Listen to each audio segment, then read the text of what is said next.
Alhamdulillahi Rabbil Alameen. Wa sallallahu wa sallam wa baraka nabina Muhammadin wa ala alihi wa sahbihi ajma'in. Assalamu alaikum wa rahmatullahi wa barakatuh. Welcome ya akhwan wa akhawat for another installment of the Monday meeting, and we have been commenting on Kitab at-Tawheed al-Imam al-Mujaddid Muhammad ibn Abdul Wahhab, and we have reached chapter number 20, and inshallah ta'ala today we'll be commenting on chapters 20 and 21. And as we mentioned last week, we are in a section where the Imam is talking to us about some of the wasa'il, some of the means, some of the agents, some of the pathways that lead to a shirk. And in this section, he mentions 4 examples. He doesn't mention these examples to indicate that they are the only examples, they're the only pathways, they are the only agents. But rather he mentions them to indicate that there are dangers of downplaying and dismissing these wasa'il. And that in the examples that he gives, whenever these wasa'il were downplayed, whenever they were ignored, whenever they were dismissed, whenever they were disregarded, they led ultimately for the people who engaged in them to ultimately commit major shirk, idolatry, which, as we know, is something which will cause you to leave the religion. And he also wants to alert us to the fact that when we say in Islam that we are muwahhidun, we are the people of at-Tawheed, it doesn't just mean that we avoid a shirk, but it also means we avoid wasa'il, a shirk. We avoid the things that lead to a shirk, and we have to be as committed to avoiding the things that lead to a shirk as we are committed to avoiding a shirk itself. And how can you avoid something if what? If you don't know what it is. If you don't know what it is. As the poet, he said, عرفت الشر لا للشر ولكن لتوقيه ومن لم يعرف الشر وقع فيه. He said, I learned about evil not for evil's sake, not because I got some type of sick pleasure about learning about evil things, but rather I learned about it so I could avoid it. And whoever does not know evil is bound to fall into it. And so we have to know what the pathways are. We have to know what the agents are, what the means are that lead to a shirk, so we can avoid them. Another important point to make at the outset is that look at the companions of the Prophet Muhammad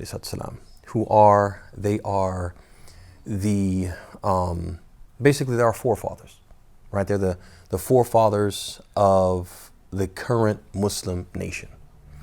And if we look at their example, they were not people that, first of all, they were strict monotheists.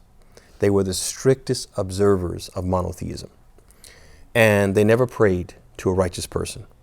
They never went to and called upon a righteous person and asked for their needs, or traveled to their tombs and venerated those tombs, right? And decorated them.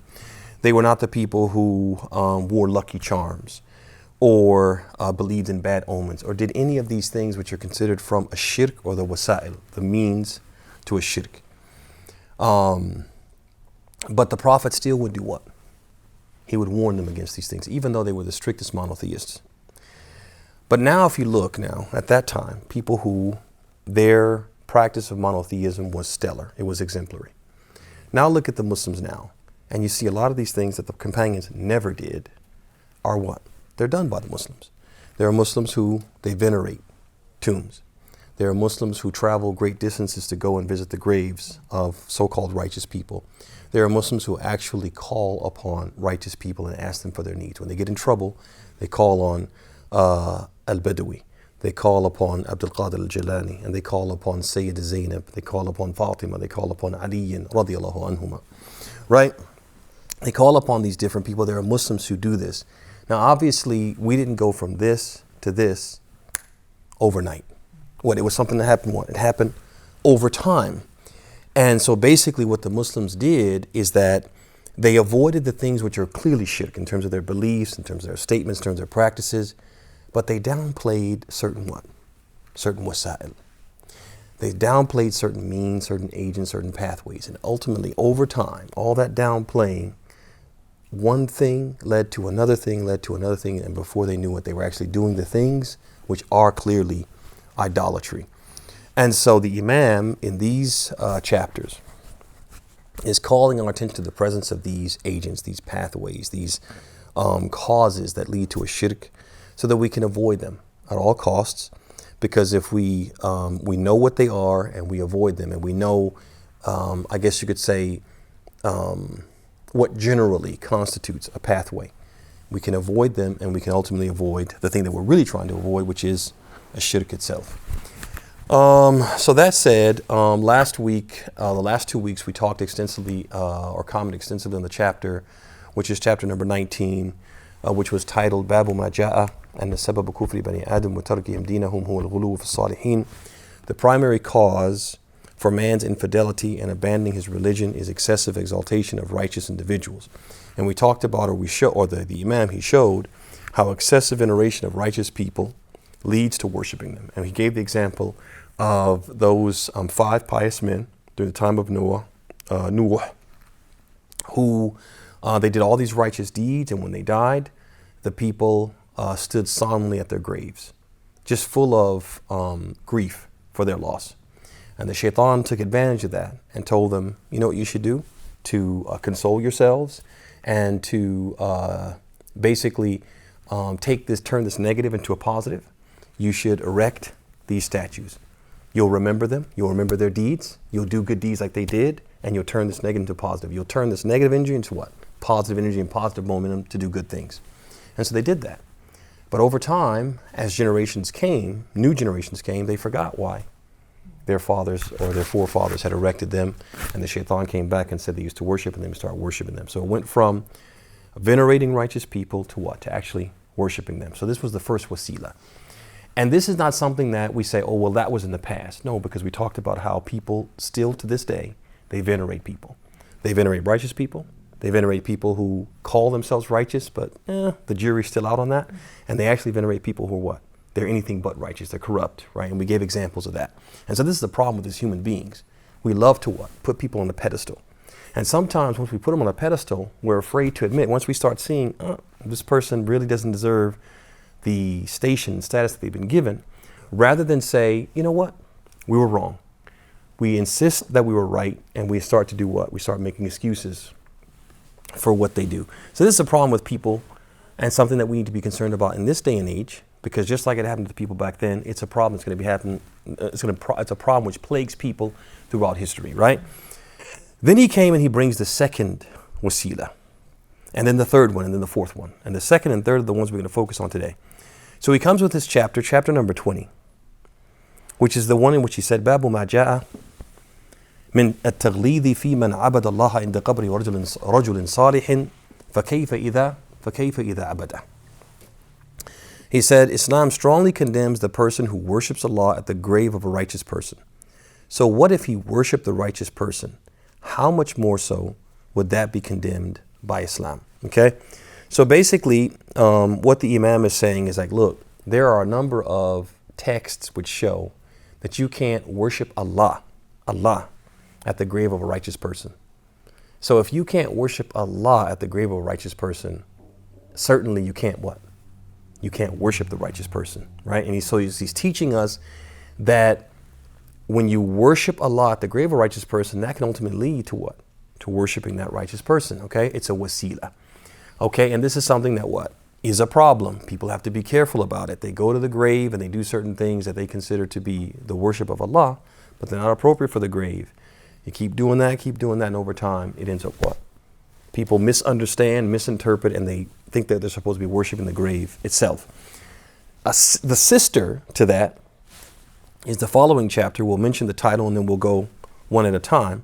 And that's the chapter in which he said, Babu ma ja'a an al-ghuluwa fi qubur as-Salihin yusayyiruha awthanan tu'ba min dunillah. What is said regarding excessive veneration of the graves themselves, the graves of the righteous people?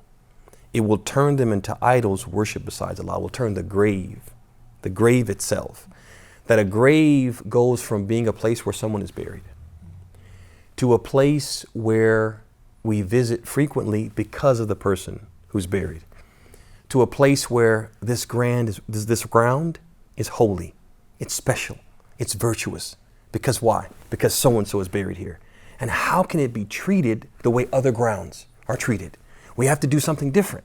We have to maybe put lamps. We have to decorate, right? Maybe we should build a tomb. You guys see that? And how ultimately it becomes what?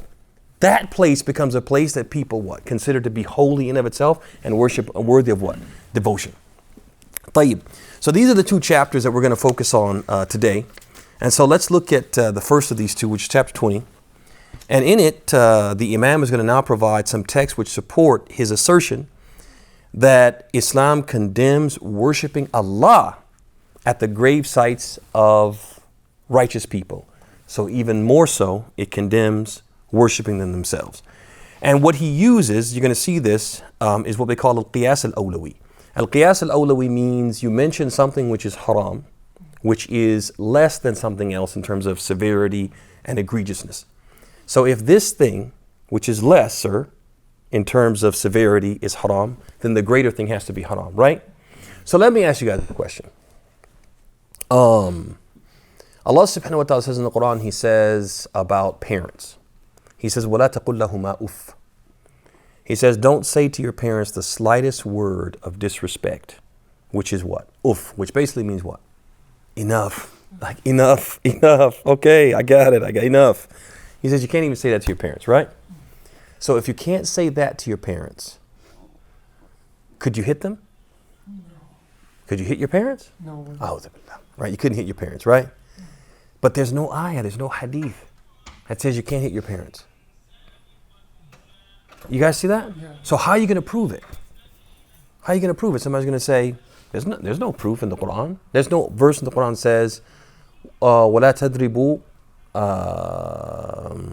al-aba, and don't hit your parents. There's nothing in the Quran that says that, right? There's nothing in the Sunnah that says that. So now, how are you going to prove that you can't hit your parents? Anyone? Because we got the least. The least was the prohibited, which is oof. Right. If you can't say oof, Yeah. you certainly can't what? Do what's worse than that, which is hitting them. Perfect. So this is what the Imam does in this chapter. He gives you examples that show you can't worship Allah at the grave of a righteous person. So if you can't do that, you can't do what's even worse than that, which is what? Worshiping the righteous person himself. So he starts out with the hadith of Aisha, Kitab al-Bukhari Muslim, in which he said, أن أم سلمة ذكرت لرسول الله صلى الله عليه وسلم كنيسة رأتها بأرض الحبشة وما فيها من السور فقال أولئك إذا مات فيهم الرجل الصالح أو العبد الصالح بنوا على قبره مسجدا وسوروا فيه تلك السور أولئك شرار الخلق عند الله فهؤلاء جمعوا بين فتنتين فتنة القبور وفتنة التماثيل. أنا آسف. طيب Salama, she mentioned to Allah's Messenger ﷺ in the presence of Aisha, who's narrating the hadith, that in Abyssinia, when she visited Abyssinia, she saw a church full of pictures and statues. Now the Abyssinians were Christians, right? They were Christians. So she went to Abyssinia during the first migration. You guys know that during in the Meccan period, there were two migrations to Abyssinia. So she went to Al-Habasha, and she saw this church full of pictures and statues. So the Prophet, when he heard that, he responded, he said, when a righteous man or pious worshiper among them dies, they build a place of worship over his grave and set up all kinds of pictures and statues. They are the worst of all creatures before Allah. Is the Prophet praising them? No. He's saying they're the worst of creatures. This is criticizing, right? Whenever Allah and His Messenger criticize someone or something for doing something, that means that thing that they criticize Him for is what? Is haram. It is prohibited. It is absolutely prohibited. So by virtue of the Prophet saying they are the worst of all creatures because they did this, means what? What they did is prohibited. Not just for them, but for what? His ummah as well. Then he said, they combined two evils. He said, جَمَعُوا بَيْنَ فِتْنَتَيْن. They combined two evils. Is he criticizing them or praising them? So this is a double criticism, right? They did two evil things. They combined two evil things. They didn't suffice themselves with one. They did two bad things. Worshipping at the graves, not worshiping the grave or worshiping the person in the grave, but worshiping what? At the grave. And making graven images and statues. So here the Prophet ﷺ, he mentions two of the wasa'il, two of the means or the agents that lead to what? That lead to a shirk. The first one is worshiping Allah at the grave of a righteous person, because it leads to what? To ultimately worshiping the righteous person themselves. You guys remember in the story of Qawmi Nuh, right? The 5 pious people. When they first started out, when those guys died, they went and stood at their graves solemnly what? For Allah's sake. Not for the sake of those righteous men, right? They went for Allah's sake. So they started out worshiping Allah at what? At the grave of the gravesite, and ultimately led them to what? To worship them. The second fitna, the second evil thing, was pictures and graven images of the righteous people. And we saw that the same thing in the story of Nuh, that they built these statues and named them with their names, and ultimately started what? Worshipping them. This is why Islam is so strict when it comes to what? Picture making. Picture making, and particularly statues. Not only statues, not only three-dimensional things, but even one-dimensional what? One-dimensional pictures, right? Why? Because those pictures go from being something which is looked at and admired to something which is worshipped, right? And how many people who worship a deity besides Allah worship a deity without some type of physical representation? How many? None, right? Even those who say that Jesus is God, they have what? A physical representation of them. Some of them say Mary is the mother of God, and they actually build what? You can go to the store and buy a statue of the Virgin Mary, and they'll put it in their house, and they'll do what? They'll adorn it. They'll oil it. They'll anoint it. They'll put it in a special place that they what? They put candles around it, and they'll actually go there and what? And they'll pray there. They'll pray there. So we see that graven images can lead to what? Lead people to worship those images. So these are two wasa'il. Then he mentioned the hadith of Bukhari and Muslim, also in the words of Aisha, in which she said, لما نزل برسول الله صلى الله عليه وسلم طفق يطرح خميسة له على وجهه فإذا اغتم بها كشفها فقال وهو كذلك لعنة الله على اليهود والنصارى اتخذوا قبور أنبيائهم مساجد يحذر ما صنعوا ولولا ذلك أبرز قبره غير أنه خشي أن يتخذ مسجدا. So then in this hadith, Aisha says, when death approached Allah's messenger. So the Prophet ﷺ got deathly after he returned from a particular journey that he went on, or expedition he went on. He got deathly ill. And he got so ill that he wasn't able to do his normal functions. He was like basically bedridden. And he actually asked to be moved to the house of Aisha to be treated for his illness. Basically bedridden. And he would go out in and out of consciousness. I'm going to ask you honestly, a person in that condition, do they talk about trivial things? Not usually. No. Whenever they're going to say something, it has to be something what? Which is what? Of great importance. Okay, the Prophet was deathly ill. So when death approached Allah's messenger, that's why she prefaces it by saying that, because he's going to talk about something. And it must have been important because he talked about it in that state, in that condition. So he began to draw a piece of cloth, bed sheet, over his face, sometimes covering and sometimes removing it because of distress. He said in this state, Allah's curse be upon the Jews and the Christians for taking the graves of their prophets as places of worship. Thus, he warned the people about their actions. Now, when the Prophet says, Allah's curse be upon the people who do X, what does that tell you about X? Haram. Not just haram. Major sin. Ahsan. Whenever the Prophet or Allah or his Prophet say curse, Allah's curse be upon the people who do X, it means X is not just a sin, but what? A major sin. So the Prophet's telling that this act is a major sin. Taking the graves of the prophets as places of worship is what? A major sin. And we can make an analogy between the graves of the prophets and the graves of what? The righteous people. If you can't do it at the graves of the prophets, you can't do it at the graves of people who are less than the prophets, right? Then she said, the reason why the Prophet was saying that, يُحَذِّرُ مِمَّا صَنَعُوا, he was warning and prohibiting his followers from doing what? Doing the same thing, right? Don't do that to what? To my grave. We're going to see that more explicitly in the hadith of Jundub ibn Abdullah, which is coming next. All right. Then she says, which is important, she said, had there not been any fear of making the Prophet's grave a place of worship, had there not been any fear of that, if he didn't fear that his grave would be turned into a place of worship, then he would have had his grave placed in what? In an open cemetery. It would have been placed in the cemetery amongst the other graves so people could just walk what?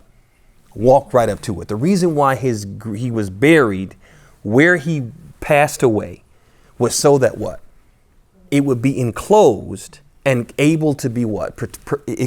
There could be some type of preventing of it becoming a shrine or a place where people offer worship. She said, if it were not the case that the Prophet feared that, it would have what? It would have been placed in the open, or he would have been buried in the cemetery along with the other Muslims. Now that shows you that the Prophet was trying to do what?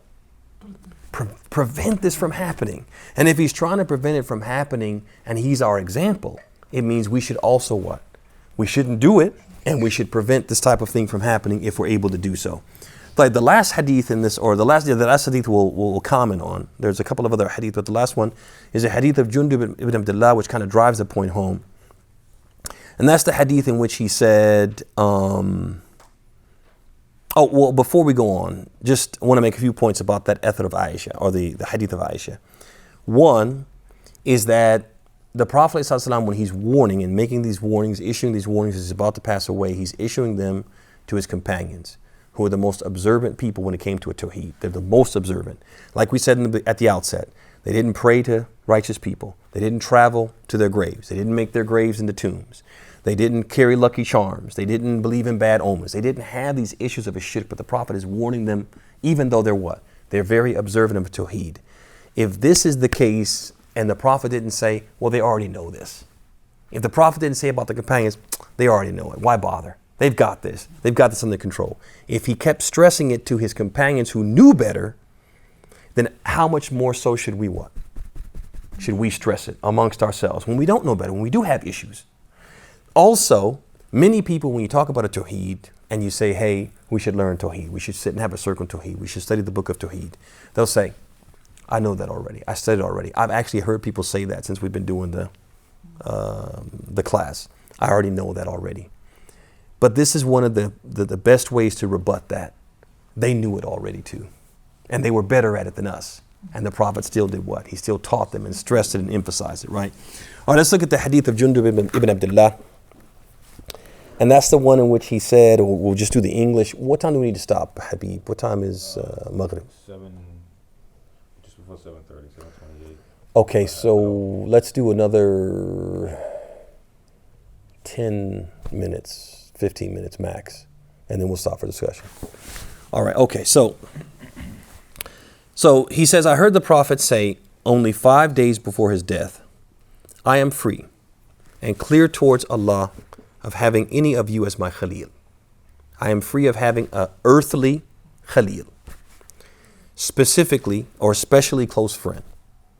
Verily, Allah has taken me as his Khalil, just as he had taken Ibrahim as his Khalil, which tells you there were only two prophets who had this status.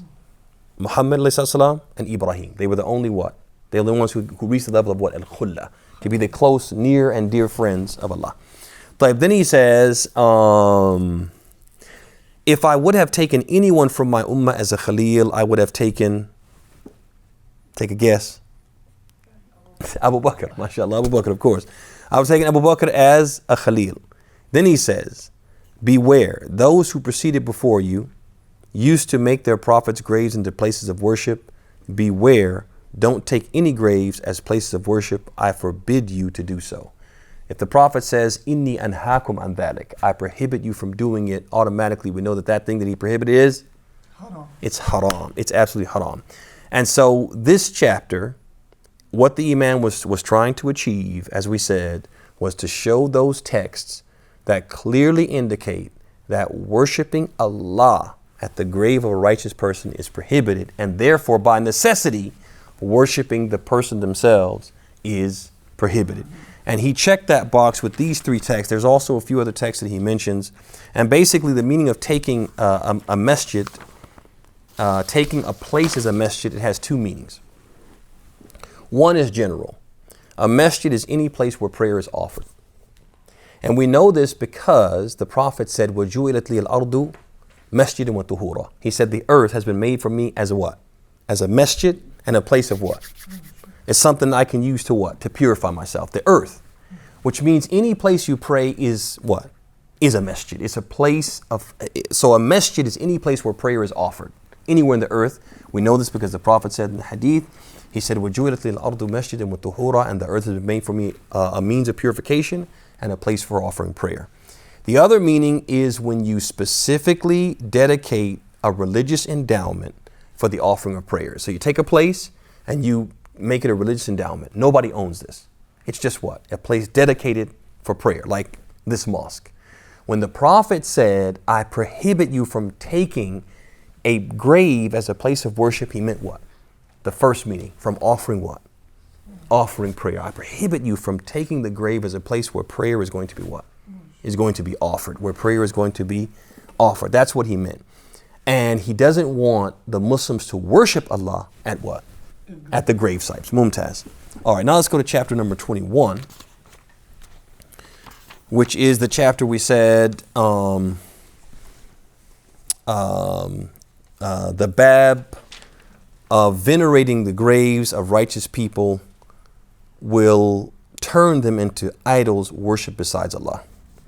So what this chapter is teaching us, what it's warning the Muslims against, is al-ghulu, which is excessiveness, extremism, exaggeration, and letting us know that when we exaggerate and go to extremes in the venerating of tombs and adorning of tombs or grave sites, this is a means or an agent or a pathway to idolatry. And basically what that is saying is that one day a person is exaggerating the status of the grave itself. This ground is what? It's holy. It's special. It's different from what? It's superior to what? The ground surrounding it and to other places. So one day they're venerating it. Next day it becomes what? A shrine. It's a place where people do what? They come and they visit. They travel long distances because what? It's special. And then after that it becomes what? Divine in and of itself. It becomes divine in and of itself. It's a place where you come and you pray to whatever the symbol is. You pray to that symbol, you pray to that ground because what? This ground is holy. It can what? It can benefit me. It can protect me from harm. Okay? So this is how the process goes. So now the question comes now, the Imam said, al-ghulu fi qubur as-salihin, right? When you go to excess in the grave sites of the righteous people. So what constitutes success? So excess or al-ghulu is kullu mujawazatin lil-had. It's every exceeding of all of the legal limits or transgressing of acceptable boundaries and departure from recognized norms. Anytime we leave what is what? What is considered acceptable. We depart from that. Or there's a line and we cross it, then we're guilty of excess. And so what that tells us is that when it comes to graves, there are certain practices which are allowed and certain practices which are not allowed. So what's allowed when we go to a gravesite? Basically, a ziyarah, visiting the grave. But the condition for visiting a grave, for it to be acceptable, is that the gravesite cannot be the sole purpose of and motivation for what? For a journey. All right? So we know what a trip is, a travel, a journey in our religion is. So let's say, we're not talking about, let's say there was a masjid and next to the masjid there was a cemetery. And so when people leave the masjid, they stop by the grave, the cemetery, and they do what? They remember death and they do what people typically do and they leave. Okay? But let's say, for example, in North Carolina, there's a guy that we all knew. Really good guy. And he died. And he died in North Carolina. We weren't able to attend his funeral. So one day we're sitting around. I said, you know what? So-and-so. They passed away a few months back. I didn't get a chance to attend their funeral. I was thinking about them. What do you think if we take a trip up to North Carolina and visit his grave? So what's the purpose of our trip? To visit his grave. Now, while we're up there, we might have dinner. Right? We might go to the masjid. We might meet some other brothers and hang out. But our primary reason for going is what? To the grave. That's impermissible in Islam. So you can't go for that purpose. But let's say we were in North Carolina and we say, hey, we're already here. Let's go and visit so-and-so's grave and make dua for him. Like, there's no problem with that. So a ziyarah, bidun shad al-rihal. You can visit the grave without what? Without making the grave the sole purpose of what? Of an actual safar, an actual journey that you make. That's the first one. The second one is a dua. That when you go to the gravesite, what's acceptable, what's encouraged, what's expected is you'll make dua for the people who are buried there. If they're people you know, then you make a specific what? A specific dua which is appropriate for the people you know. You guys see that? And if they're not people you know, it's just a general Muslim cemetery, then you make dua a general what? Dua for the believers. You guys see that? Mumtaz. طيب. And then last but not least, we go to the gravesite to reflect upon death and the afterlife. That one day I'm going to be laying here. And I'm not going to be able to do anything to help myself. So let me help myself now. Let me work hard. Let me strive. This is why we go to the gravesite. And these are the things that are what? Allowed. All right? Then we come to the things that can constitute excess, and that's everything which is disallowed. Everything which is disallowed. Disallowed is two categories. The first category is illegal and considered one of the means or a means to the end of idolatry, like wasilam and wasa'il ash-shirk. So what are some examples of the things which are disallowed? It's not shirk itself, but it could what? Lead to a shirk. It's considered a wasila, a means or an agent. So for example, one is what? Rubbing the grave. Person goes to the tombstone and starts doing what? Starts rubbing it. Or what? Hugging it and holding on to the tombstone, right? That's not acceptable. طيب, seeking nearness to Allah through the inhabitants of the grave. So, oh Allah, here I am at this holy place, seeking your forgiveness. By what? By virtue of this person who's buried in this grave, right? That would be what? You're asking Allah for something, but you're asking Him through what? Using the person in the grave as a wasila, as a means. Like also, if you pray what? You pray at the grave. So you pray to Allah, but you pray what? At the grave. And we already talked about that. The Prophet said what? Don't take the graves as what? As a masjid. Like another one is what? Illuminating the grave, right? So people, you go to some cemeteries and they have what? Special lighting. That what? Beautiful. That illuminates the grave, right? They have those like the lights that you stick in the ground and you can adjust them to point what? Maybe, for example, point the tombstone. You guys see that? Or point down and illuminate what? The grave or whatever. So that's also prohibited, as we're going to see. Another example would be building structures over what? Over the graves. And you guys have seen, you go to certain cemeteries and they'll have what? Structure. Yeah, actual structure. You go in and maybe the person is buried what? In a vault. Right? They're buried in a vault, right? So again, building a structure over the grave is also an example of what? Something which is disallowed. It's not shirk, but it's disallowed because it could lead to a shirk. But another example is basically any act, ya ikhwan wa akhawat, that is disallowed, it's not legislated, but it doesn't reach the level of idolatry itself. The person is not actually offering an act of worship to other than Allah. The second category is obviously anything which amounts to what? A shirk, idolatry, where you, for example, ask the person in the grave. That would be what? That would be also ghulu, but it's a ghulu that's also idolatry. So if you ask them for anything, you ask someone in the grave for anything, then you've committed what? Al-ghulu. But this ghulu is what? The ghulu that will take you outside the fold of Islam and constitutes a shirk. So let's look at the athar or the hadith really quickly from this chapter, and then we'll wrap up with some discussion. So the first one comes from Imam Malik rahimahullah ta'ala, recorded in Muwatta, that the Prophet said, Allahumma la taj'al qabri wathanan yu'bad. اشتد غضب الله على قوم اتخذوا قبور أنبيائهم مساجد. He says, oh Allah, never turn my grave into an idol to be worshipped. So what does that tell you? The Prophet was? Dua. He was making dua and he was afraid of that. He was afraid that would happen. So he actually asked Allah to protect that from happening. Do you think that the Prophet would be afraid of something which is good? No. That he would ask Allah to protect or prevent something from happening to his ummah that was good? So the fact that he did that tells us something what? Bad. Then he goes on, he says, اشتد غضب الله على قوم اتخذوا قبور أنبيائهم مساجد. Allah's wrath intensifies on a people. If the Prophet says Allah's wrath intensifies on people who do X, what does that tell you about X? Haram. Not just haram, but a major sin. Mumtaz. Turn their grave into masajid. Turning a grave into a masjid means what? Just simply Pray. offering prayer there, making a place where you worship, right?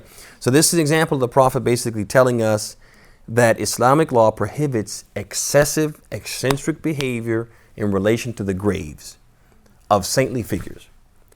And how much more so then, as we found in the previous chapter, if you can't venerate the grave, you certainly can't venerate the person in the grave, right? Okay. طيب ثم بعد ذلك then he mentions, he says, concerning the verse, أَفَرَأَيْتُمُ اللَّاتَ وَالْعُزَّى. This is from Surah An-Najm, verse number 19. Have you then considered Al-Lat and Al-Uzza? So these are two idols, right? Ibn Jarir al-Tabari reported from Sufyan, from Mansur, from Mujahid. So he mentions the author of Mujahid. Mujahid said, كَانَ يَلُتُّ لَهُمْ السَّوِيقِ فَمَاتَ فَعَكَفُوا عَلَى قَبْرِهِ.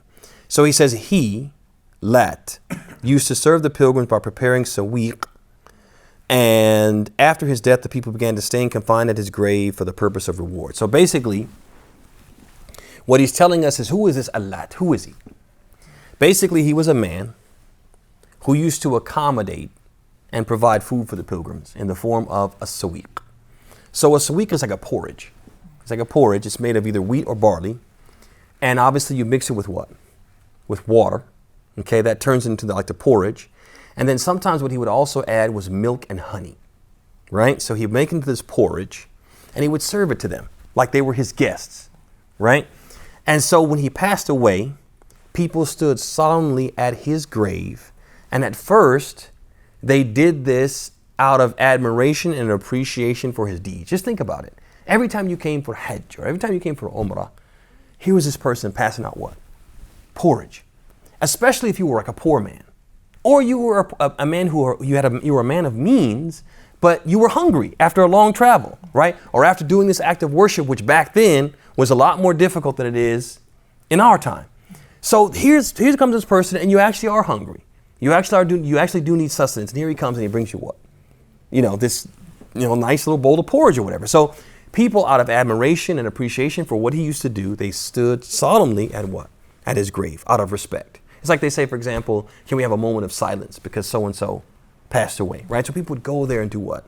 Out of admiration and appreciation for him. So ultimately, they erected an idol and called it by his name. That's what? Al-Lat. So how did it start? How did it start? It didn't start by them just what? Erecting a statue and calling it Lat and worshiping. It started as what?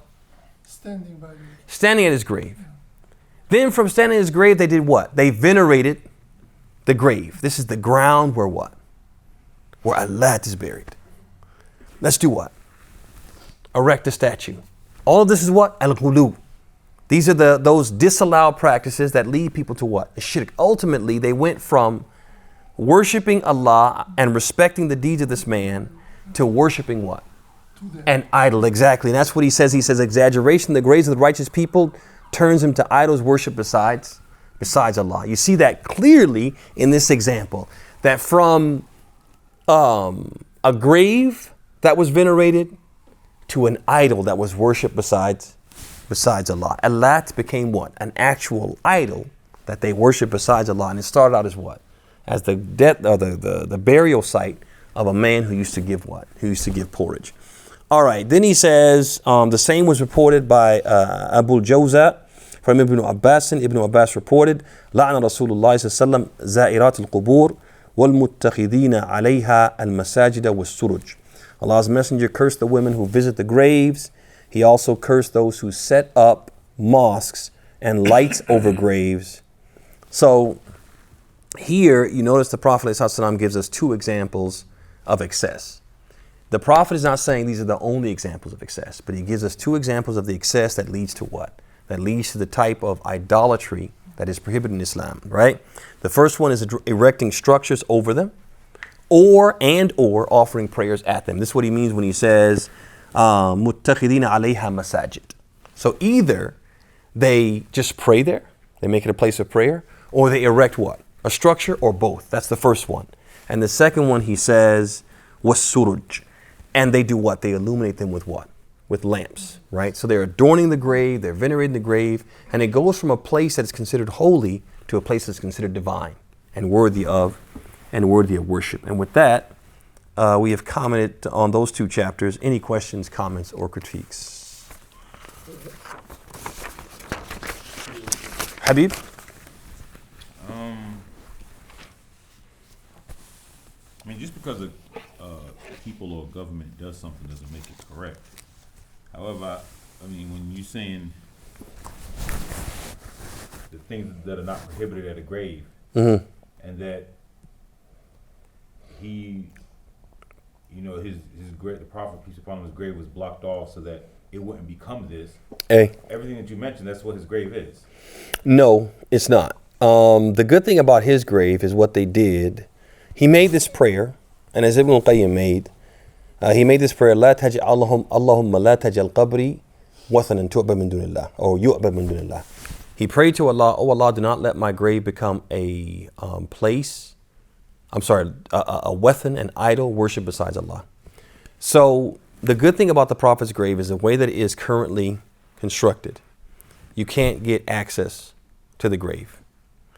So it would be like the grave of the Prophet is similar to, let's say, we are in this space and his grave is outside the second set of double doors, right? So if I come here, this is the closest I can get to his grave, and I start like praying to him. Am I praying and making the Prophet a weapon, making the Prophet an idol, or making his grave an idol? I mean, isn't that kind of like just semantics? I mean, like the reason why there's a masjid there, there are lights everywhere there. There's a structure built around and over it there. People are praying whatever 30, 40 feet away, or so I mean, all of those things that are mentioned, they're kind of like on the checklist for right the way his grave is. Okay, so there's a big debate amongst the scholars regarding this exact question that you're asking. Okay. So the first level of debate, or the first part of the debate is the Prophet's grave dakhil masjid? Is it inside the masjid or not? Okay, that's the first level of debate. They debate that and they discuss it. The second one is if we say that it is in the debate in the masjid, how do we respond to what? To the hadith, right? And so they have a long discussion about that. But what I will say is this, because I didn't prepare to have that discussion, but I can go back from last week. Yeah, so I can go back and address it. But what I will say about the Prophet's grave is that suppose I'll give you just to show you how it's different. So suppose there's a cemetery. I go to the gate of the cemetery, and there's a righteous person buried in the cemetery. And I start calling out to the person in the cemetery, like, oh, so-and-so, oh, such and such, my wife is ill. Oh, so-and-so and such, heal her, give her shifa, right? So let's say rather than going to the door of the cemetery, I do that in my house. What's the difference between the two? And what if I go inside the cemetery and stand at the grave? Are they all the same or are they different?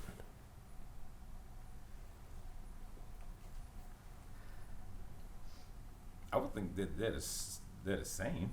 Okay, if I do the first two, cemetery gates at my home, am I taking the grave as an idol or the person as an idol?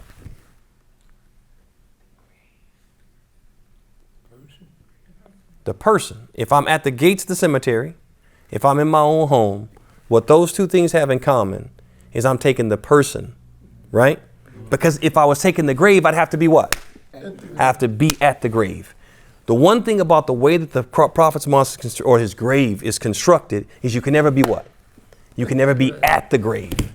That's the way that they fixed it with those three walls so that you could never face it and you can never be what? You can never be at it. So yeah, there are people who go there and they might say, Medad ya Rasulullah.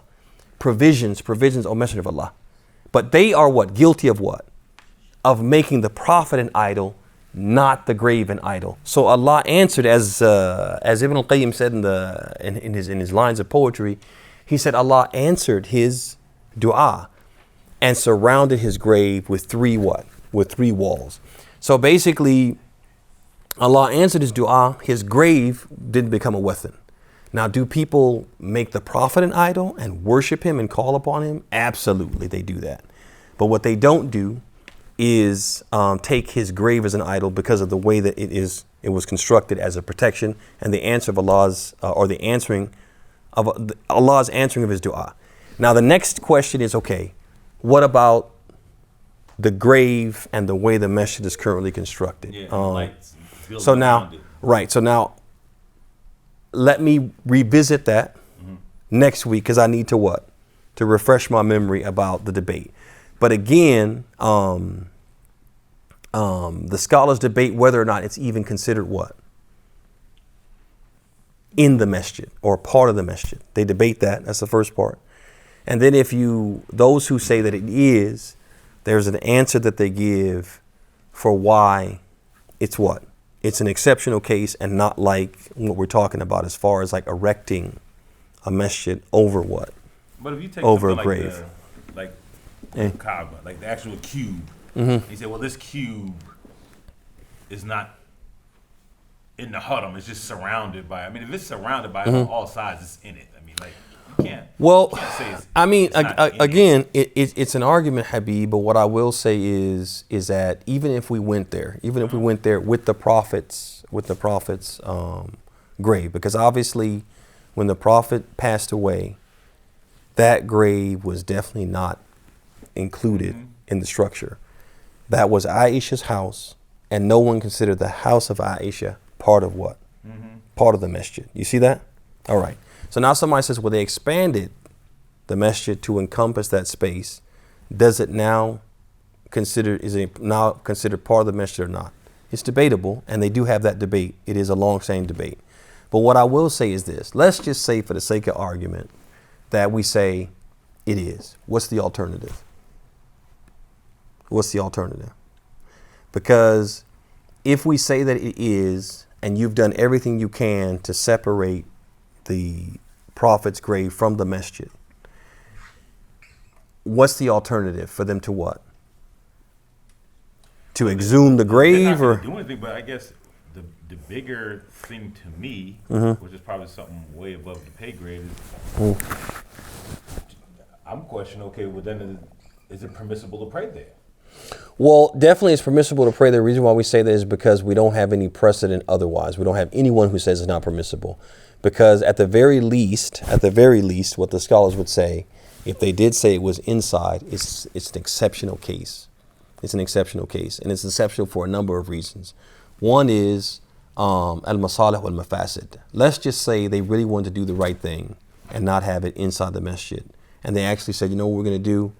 We're going to exhume the Prophet's body and move the grave. What would happen? All hell would break loose. Yeah. All hell would break loose, right? So your hands are kind of tied, right? Your hands are kind of tied. And so, again, exceptional case and even debatable whether or not it's actually in the masjid. It's debatable. And we'll talk about why next week. I just need to kind of refresh my memory regarding the debate. Yeah. Brother Abdullah. Yes, ma'am. We have time for at least 3 questions. I have 2 people on the stage and 1 question in the back channel. Yeah, I think we can take at least a few of them. We can have, I think, up until 7:30 or just before 7:30. So go ahead. Whatever you got. Okay. Saida, did you have a question? You was here first. Yes, but he already answered it. Someone else already asked, so I'm good. You can drop me. Thank you. Okay. So, Brother Lindsay, next, there's a question in the back channel that, well, it was to me. It says, hold on a second.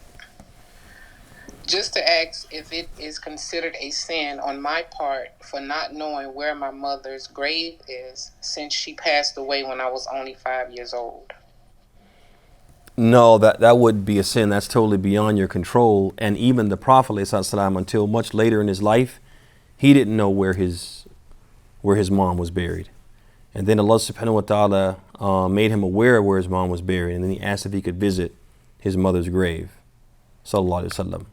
So yeah, that's you won't be held accountable for that at all. Okay, alhamdulillah. Brother Lindsay, did you have a question? Yes, thank you.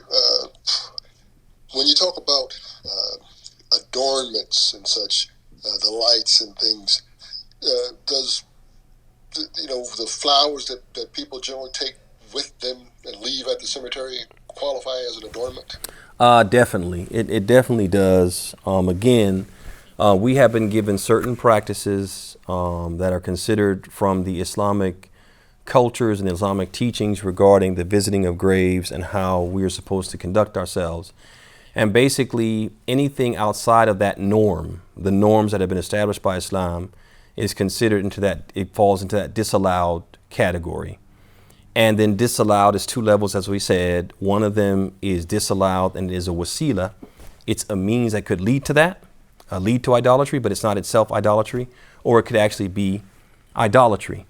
And so when you look at the placing of flowers, etc., and so on, it's not something which is something which our religion has come with. It's something which could be misinterpreted. It's something where we are basically adorning the grave with those flowers themselves. And what our religion says is that we avoid anything that could lead to what? To the haram. And as if someone were to make a counter argument and say that the Prophet ﷺ, once he passed by the grave of 2 people, and he said that these 2 people are being punished, but they're not being punished for great things. No, they are being punished for great things. And he said, as for one of them, he used to urinate, and he would not be careful to clean himself appropriately, and so sometimes urine would get on his garments. And the other one, he would go around carrying tails, and the Prophet ﷺ took a branch and he stuck it in the ground where these 2 men were buried, and he said that they will be relieved from punishment as so long as this remains like fresh. So some people will take that and say, okay, this is an example of the Prophet putting something on a grave, and so therefore it's okay. First of all, no analogy can be made between flowers and this little branch. 1, because flower is one thing, a branch is something else. 2, the Prophet did it based upon knowledge that he had about them being punished. And so now if a person were to bring some flowers and say, I'm putting this here because I fear that my relatives are being punished, he has no knowledge whether they're being punished or not. So this is something special for the Prophet ﷺ, something he did once. It was not a regular practice. And if it was supposed to be interpreted in that way, the companions would interpret it thusly, and they would have been bringing what? Branches and sticking them on graves, and they never did that. So they didn't interpret it as something that's supposed to be followed and done as a regular practice. So since the setting of flowers is not something that our religion has come with, and because it could fall into that category of adornment, we just avoid it out of an abundance of caution. I hope that answers the question. Yes, it does. But can I add another caveat to it in terms of the markings, the headstone, and so forth? What kind, an elaborate headstone beyond how simple must simple be in order to not be considered an adornment? So basically, one of those headstones, if we have to have a headstone, if we have to do it, it shouldn't be something which rises high above the ground. It should be something maybe that sits in the ground, and it just simply says the name of the person so that we know it's their grave. So it just should serve the purpose it's meant to serve, to demarcate the grave. Anything beyond that, anything that exceeds what is necessary to demarcate the grave will be considered adornment and will be considered prohibited. Thank you very much. You're welcome. I have one more question. It's 3 minutes. It said, is it okay to remember the person's death by preparing food at home and invite and an imam and make dua? Is this a bid'ah? It depends on what they mean by remember the person's death. So basically, if what we're saying is on the anniversary of a person's death, we are going to have this dinner. We're going to have some people come over. We're going to have an imam come and have that imam make dua. then definitely. There's no basis for this. And if we make it like an anniversary, it becomes an Eid. It becomes, when we talked about this previous in some of the lessons, that what is an Eid? What is a holiday or a festival in our religion? One of the qualities of it is Ya'ud. It recurs. So anytime we have an annual event or a weekly event or a monthly event, and the time for that, the date for that, is something which is intended in of itself, means it can't be advanced or moved back. That on the anniversary of this person's death, we do X. That makes it an Eid. And in Islam, we only have two Eids. That's Eid al-Adha wa Eid al-Fitr. So that's the first thing. So that would definitely be an innovation if that's what you intend. But suppose what you intend by it is that periodically, arbitrarily, no set date, right? We just decide to prepare food for our deceased relative and give it out to people in their name, right? We do this in their name. We give food to people in their name. There, inshallah ta'ala, there's no harm in this as long as it's not connected with the anniversary of their death. Because why? Inshallah, it's from min bab as-sadaqah. It's from the bab of giving charity. And this is one of the deeds which will benefit the deceased person after they die. So when I think it was Abdullah ibn Amr, when his mother died suddenly, he asked the Prophet ﷺ what he could do on her behalf and could he give sadaqah on her behalf. He said, I believe that if she had spoken before she passed away, she would have asked me to give sadaqah. And the Prophet said, he said, yeah, tasaddaq anha. He said, yeah, give charity on her behalf, right? On her behalf. So there's no harm if that's what's done. But if, as they said, anniversary of the death, we have this gathering, we make food, we invite people to partake of the food, and then we have someone special come and make dua, that would definitely be a bid'ah. Why?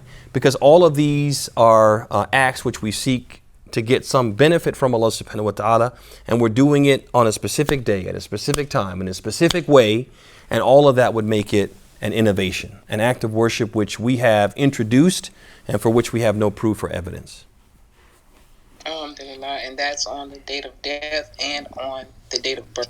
I know a lot of people do it that way too. Right, exactly. Thank you for that added note right there. That's true. Any other questions? That's it from here on Clubhouse. Okay, Rafiq, go ahead. We'll close out with you. The black stone that you go around the Kaaba, some people try to touch it as they go around. They try to get closer and closer to the Kaaba so they can touch it.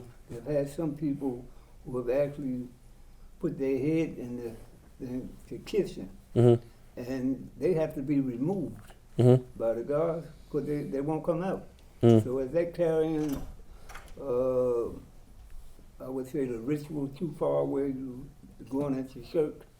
Well, if they do something which the Prophet himself did, and they do it with the intention that the Prophet had, it would not obviously be idolatry. It would be ittiba as-sunnah. It would be following the sunnah. So the Prophet did kiss it, he did touch it, and there's actually a hadith where Umar al-Khattab, he kissed the black stone, and he said, Wallahi, I know that you're nothing but a stone, and if I hadn't seen the Prophet kiss you, I would never have kissed you. So he's making it clear that I'm only doing this ittiba'an. I'm only doing this following the Prophet's example, not because there's something special or holy or divine about the stone. So now some people, when they go and they really try to touch the stone, there are people who, I want to do what the Prophet did, right? And I'll do it at all costs. And sometimes they go to extremes and they do more harm and they get more sin than the reward they're going to get for touching the stone. So that's definitely true. But their intention the whole time is to touch the stone because the Prophet touched it, or kiss the stone because the Prophet kissed it. But there are certainly people, and it's very plausible, there are people who, they believe there's something divine about the stone, or there's something holy about the stone. And so if they go with that intention, then yeah, they could, depending on their intention, they could actually reach the level of a shirk, idolatry. And it's going to be, as the Prophet said in the hadith, إِنَّمَا الْأَعْمَالُ بِالنِّيَّاتِ وَإِنَّمَا لِكُلِّ امْرِئٍ مَا نَوَى. He said, and actions are but by intentions, and every person shall receive for his deeds precisely what he intended. So some people go ittiba'an. I'm doing this seeking, following the Prophet ﷺ. They get rewarded accordingly. And some people may believe the stone is divine, and they'll get what? They'll get their recompense and punishment accordingly. All right, with that, we'll bring today's session to a close. Jazakumullahu khairan for coming. هذا وصلى الله وسلم وبارك على محمد وعلى آله وصحبه أجمعين. السلام عليكم ورحمة الله وبركاته.